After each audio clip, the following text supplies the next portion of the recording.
Breaking news नासी नवां सां शेयर कयूं पिया। नारो में अछड़े थर में अरब शिकारियुनि खे राजड़ बिरादरी जे माण्हुनि पारां शिकार खां मना करण ते एहतिजाज बाद दाख़िल कयल केस वारो मामलो, जंहिंमें सिविल जज नाराजी अदालत में हाज़िरी ते आयल राजड़ बिरादरी जे 10 ॼणनि खे पुलिस हिरासत में वठी छॾियो आहे।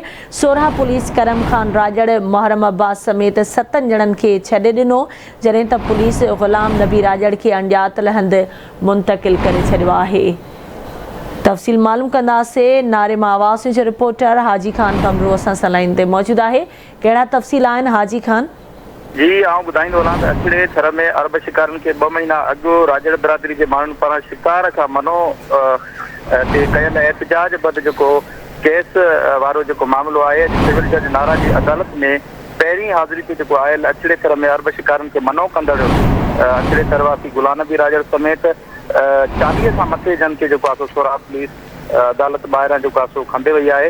सोरहा पुलिस सां अदालत ॿाहिरां ग़ुलाम नबी राजड़ ऐं काज़ी अब्बास वाहिद ऐं ॿियनि खे जेको आहे नामालूम हंधि जेको आहे मुंतक़िल करे छॾियो आहे। सोरहा पुलिस करम खान ऐं 7 ॼणनि खे जेको आहे छॾे ॾिनो आहे। सोरहा पुलिस ग़ुलाम नबी राजड़ खे जेको आहे नामालूम हंधि मुंतक़िल करे छॾियो आहे। जी ठीकु आहे, अवां जी वॾी महिरबानी हाजी खान तफ़सील खां आगाह करण जे लाइ।